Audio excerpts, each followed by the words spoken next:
As you begin the writing of your essay, you need to pay particular attention to what's called the thesis. The thesis is simply the controlling idea, or the main idea, or the main point of your essay. It also has been called the argument that you're trying to make, or the claim that you're making. These are all different words for the thesis, but thesis is just the main idea or the main point to your writing. And typically your thesis is going to be a sentence or two at most in length. You want to keep it pretty concise. You want to keep it clear so that your audience knows exactly the point that you're trying to make. So keep it simple. Also, the thesis is generally located near the beginning of your paper, usually in the first paragraph, at least in the first paragraph or two, depending upon how long your introduction is. But generally, it's in the introduction, within the first paragraph or so.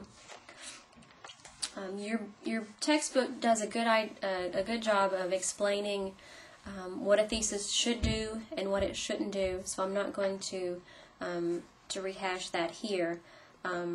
But I would like to talk about how you support your thesis, or how you support that claim that you're trying to make. And you support it through evidence. And evidence can also be called support. I will use evidence and support interchangeably throughout the semester.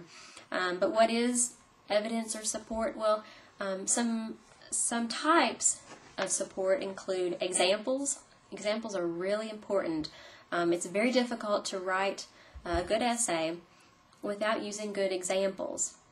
Examples just help to make concrete some of the ideas that you're trying to convey, and it helps people to put a name or a face, or to put a visual image on these sometimes vague ideas that you're trying to create. It just makes your writing more concrete for your audience when you can give them examples of what you're talking about.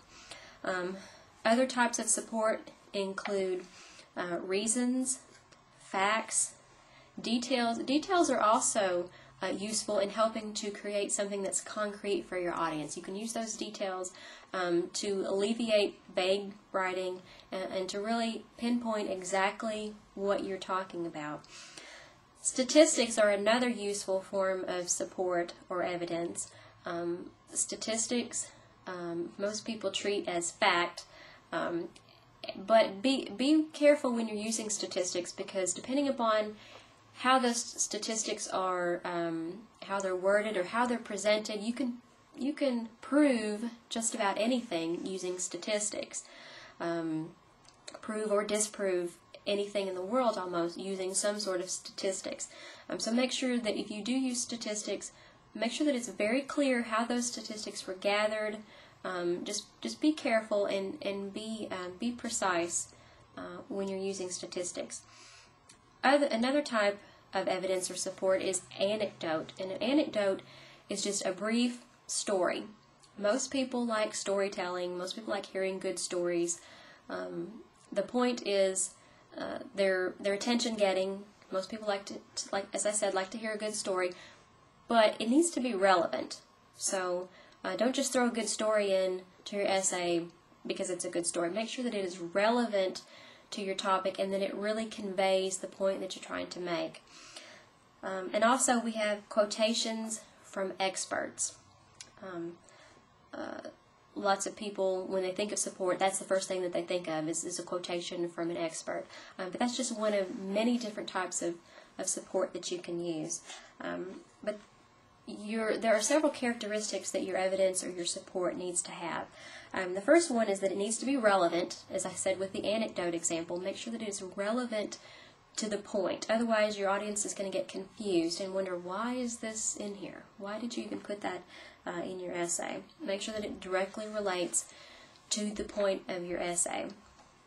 Also, make sure that the evidence is specific. That's where those examples and those details come in, because it keeps your writing from being too vague, and it helps really to put something in more concrete terms, is using those examples and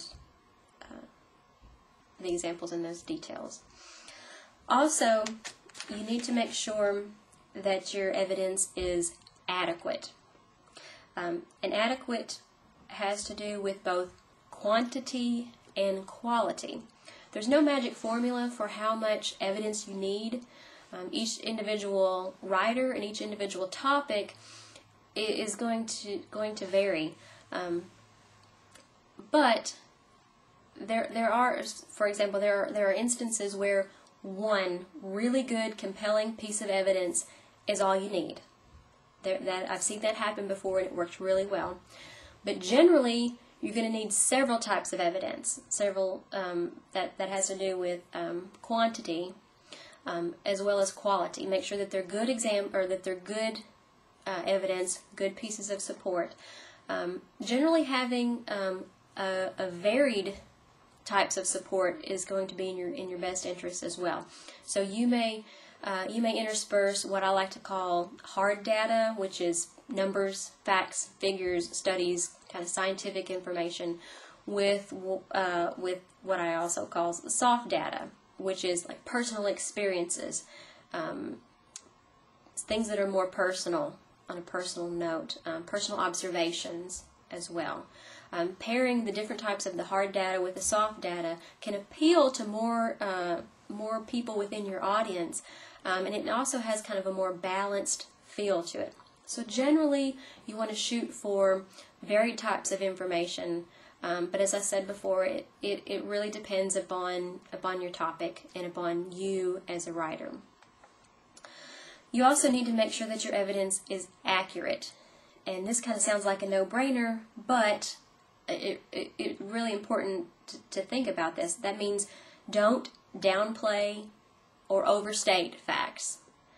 Don't put more significance on something than it really deserves, and then the opposite. Don't put too little significance on something than it deserves. Don't disregard information. So, for example, if you find information that disproves your point, you don't just want to throw that out. You want to think about it and consider it, and how can you overcome that information. Also, you never want to misquote or take anything out of context. That's considered unethical, and it affects your credibility as an author. And you never ever want to make up details, because that's just wrong. That's considered cheating, and don't ever do that. You also want to make sure that your evidence is representative. And what that means is make sure that the pieces of evidence that you use are representative of the whole of the information. That means don't find this 1 in a million or the anomaly or a fluke and try to pass that off as representative of all the body of information. For example, you may be researching seatbelt use and how seatbelts have saved lives and the statistical information. You may come across a few cases where seatbelts have actually caused people to lose their lives because they were wearing their seatbelt, or instances where people who weren't wearing their seatbelts were saved because they weren't wearing their seatbelts. That's generally not the case, and it's not representative of the whole huge body of information as a whole. So don't try to pass off the minority as the majority, and especially don't try to pass off the 1 in a million fluke or anomaly as representative of the whole. That's what it means by making sure that your evidence is representative. And also, you always want to borrow documented evidence. We will learn how to use MLA format later in the semester. Up until that point, I don't really have a format for documenting your sources. You can use MLA if you know that. If you know some other formatting, you're free to use that as well. At the very least, I want you to give the author and the title of any source that you borrow. So if you use a quotation, direct word for word, or if you just borrow ideas from other people, even if you put those in your own words, you need to make sure that you give credit to the original source. So give the title and the author, at least for now.